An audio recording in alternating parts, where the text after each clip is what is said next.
विकास जी, हम अपनी डिस्कशन पर वापस आते हैं। अब युद्ध के माहौल में जो है वो निवेश का जो हमारा पोर्टफोलियो होता है उसमें किस तरह के बदलाव करने की ज़रूरत पड़ती है, या अभी हम ना घबराएं, कोई बदलाव ना करें और जो पोर्टफोलियो बना हुआ है उसमें ही निवेश करते जाएं? क्या करना चाहिए एग्जैक्टली?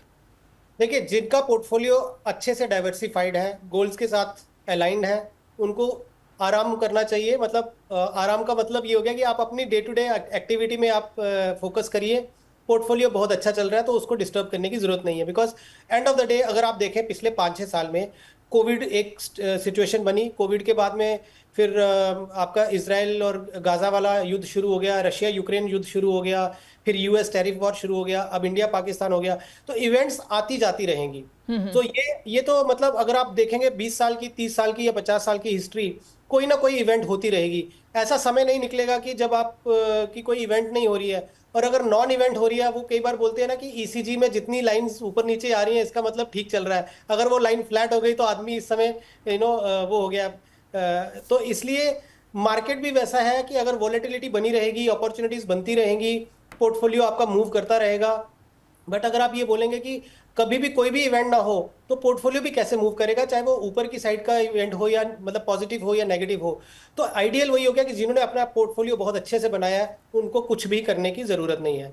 जो पोर्टफोलियो ये सोच के अभी बैठे हैं कि मैं पहले ये युद्ध निकल जाए, फिर क्योंकि वो बैठे ही रहेंगे, बिकॉज ना वो इन्वेस्ट कर पाए होंगे इसराइल गाजा के टाइम पे, ना वो रशिया यूक्रेन के टाइम पे कर पाए होंगे, ना ही टैरिफ वॉर के टाइम पे।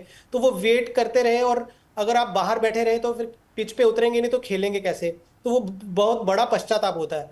तो उनको आना चाहिए, धीरे अपना सिस्टमेटिकली अपना पोर्टफोलियो बिल्ड करना चाहिए।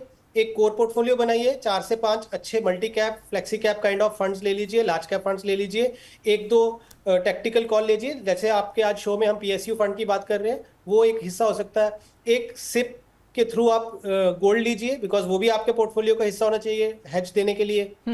तो ये हो गए वो निवेशक जो वेट ही कर रहे थे। तो वेट मत करिए, कहीं ना कहीं से स्टार्टिंग पॉइंट आपको करना पड़ेगा, और उस स्टार्टिंग पॉइंट करने के बाद में उस जर्नी में आप धीरे धीरे देखिए कि मुझे कैसे उस पोर्टफोलियो को बिल्ड करना है। और एक हो गए निवेशक जिन्होंने निवेश तो किया हुआ है, लेकिन बस वो देख के किया था कि पिछले 1 साल की सबसे ज्यादा रिटर्न किसकी थी, उसमें डाल दो फिर उसकी।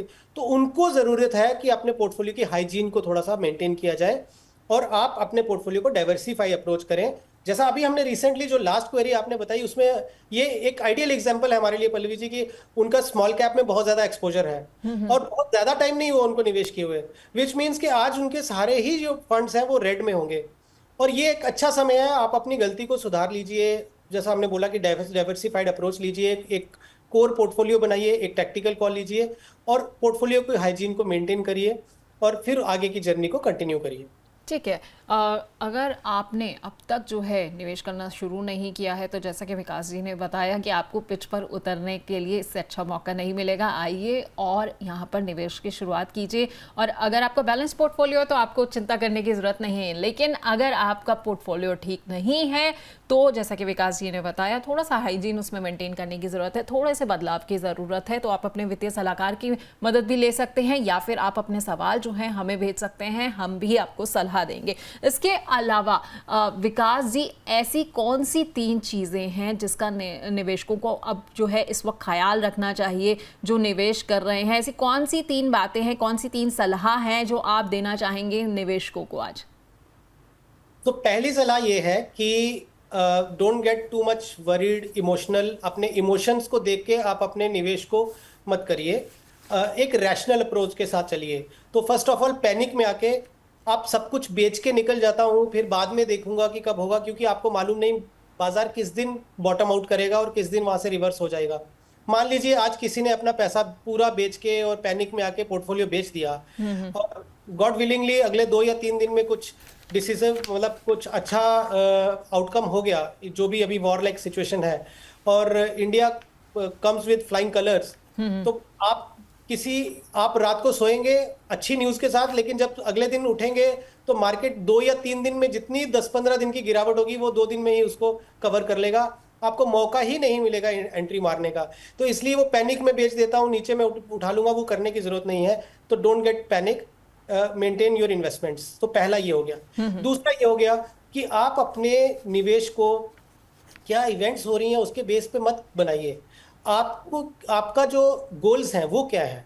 क्या आपके, अब एक बहुत सिंपल एक्सरसाइज है पल्लवी जी, कि पेन और पेपर लेके बैठिए और देखिए कि मेरी एज क्या है, मेरे परिवार में कितने लोग हैं, और कितने लोग अर्निंग मेंबर्स हैं, और मेरी ज़रूरतें क्या आने वाली हैं, क्या मुझे गाड़ी लेनी है, घर लेना है, मेरे बच्चों की कोई एजुकेशन आ रही है, बच्चों की शादी आ रही है, मेरी रिटायरमेंट आ रही है। ब्रॉडली देखेंगे 5 या 6 आपके गोल्स होते हैं जो ब्रॉडर गोल्स होते हैं। अब उन गोल्स को देख के आप अपने पोर्टफोलियो को सिलेक्शन करिए। फिर आप ये डिसाइड कर लीजिए, ये वाले सिप मैं अपने रिटायरमेंट के लिए लगा रहा हूँ, ठीक ये है। वाले सिप मैं मीडियम टर्म गोल के लिए लगा रहा हूँ कि मुझे अगर घर खरीदना 10 साल के बाद में, तो मुझे डाउन पेमेंट के लिए इतना पैसा जोड़ना है। तो बैकवर्ड कैलकुलेशन करना बहुत जरूरी है। ये सबसे की पॉइंट है कि अपने पोर्टफोलियो को गोल्स के साथ अलाइन करिए। तो ये ठीक है। मेरा दूसरा जो होगा टेक ऑफ होगा कि आप अपने पोर्टफोलियो को अपने गोल्स के साथ जोड़िए।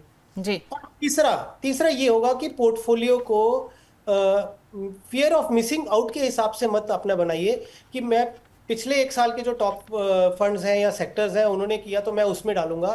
ठीक है। अगेन, आपको ये देखना जरूरी है कि आपका लॉन्ग टर्म के हिसाब से इकोनॉमी कहाँ जा रही है, कौन से सेक्टर्स हैं। और ये भी बहुत सिंपल है कि मान लीजिए आप ये देखते हैं कि अगले 20 साल में कौन कौन सी कंपनीज, कौन कौन से सेक्टर्स एग्जिस्ट करेंगे। अगर आपको कॉन्फिडेंस आता है उस तरह की थीम्स ले लीजिए। जी।